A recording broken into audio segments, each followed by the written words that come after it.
Network Africa. But in order to get a better understanding of what it's like to be among people who are victims of war, I had a chat with Bola Olowoake. He's a humanitarian and he shared his experience with me. I'm engaged in the humanitarian community, and we respond to humanitarian challenges.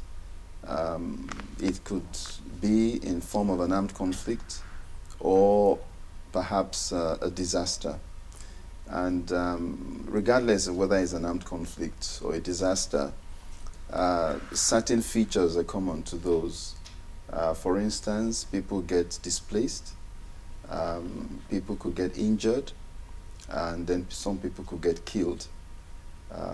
And of course, there are several other, other issues related to all of that. Internal displacement means people have to be catered for. They have to be, settled in temporary shelters. Those who are wounded have to be given medical attention.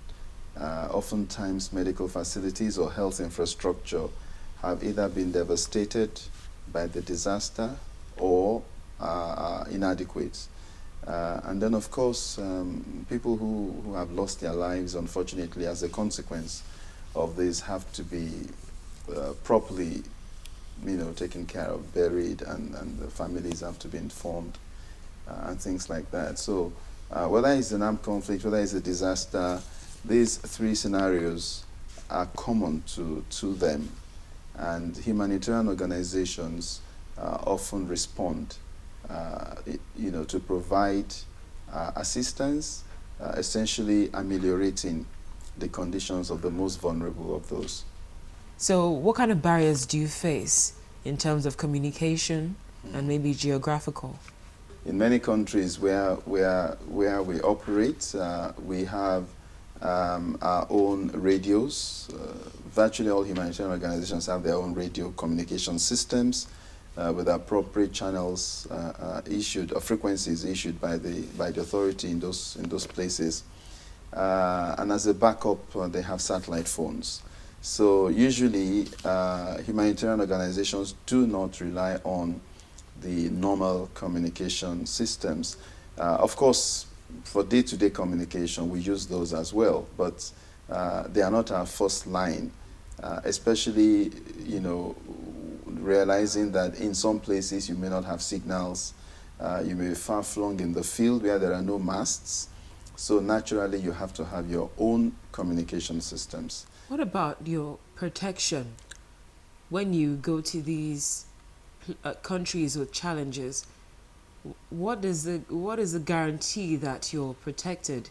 And when I say protection, I'm referring to both security and health-wise. Like I said, we have our own security experts who monitor. In each of the missions, we have those tasked with security evaluation, and they have sources that they rely upon, and they're able to do an evaluation, do an analysis, and provide the information to the head of mission, who has to take responsibility for dispatching his teams or her teams. In terms of health, protection from health hazards, you always have to prepare for every mission. You are required to be up to date with vaccinations.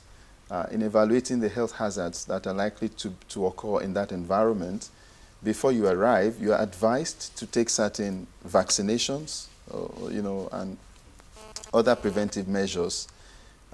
If you have a particular health condition that requires you to take certain drugs, you're encouraged to stock up on those drugs and make sure you have enough with you while you are in the mission area.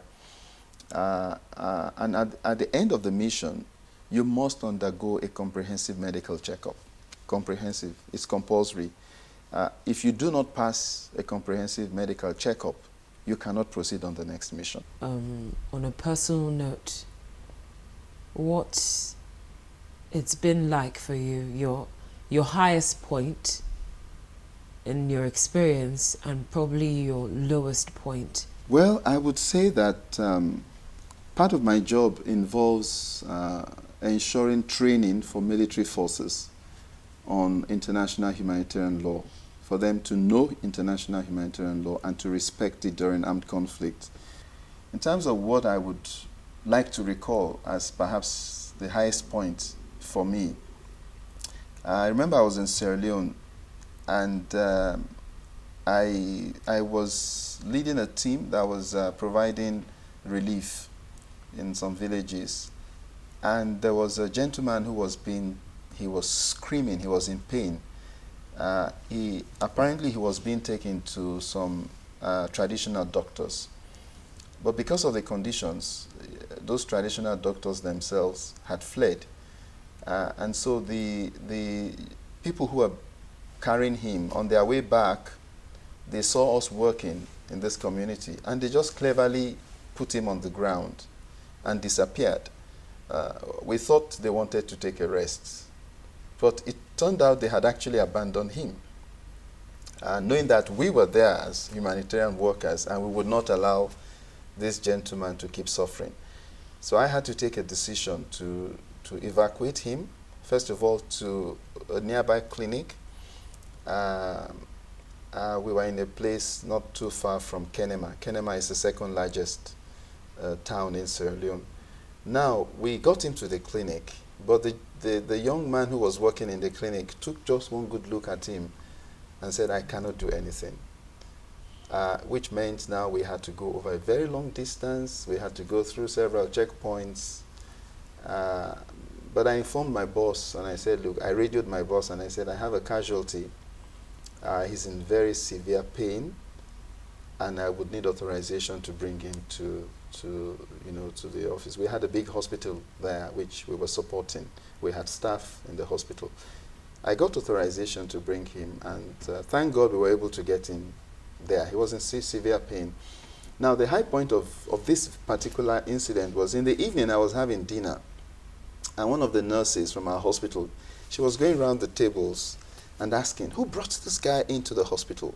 You know, she kept moving from chair to chair until she got to me. And then she said, are you the one who brought this guy to the hospital today? I said, yes, I was. And then she looked at me and said, if he had come in 2 hours later than that, he would have been dead. I think up to now, that's the highest point for me. Sometimes the conflict is over. Somebody doesn't come back home, and the family keeps waiting, believing he or she is going to come back home. They don't know if he's dead or if she's dead. This can be the most traumatic experience.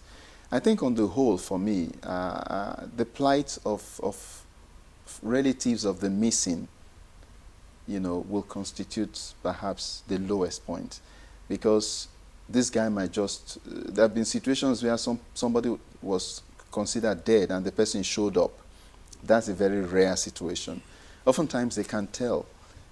They can't continue with their lives. The widow, in quotes, doesn't know if she can go ahead and get married or not. They don't know if they can distribute the inheritance, the property or not. The children don't know if to consider that their father is alive or is dead. So there's no closure. There's no closure. This can be extremely traumatic.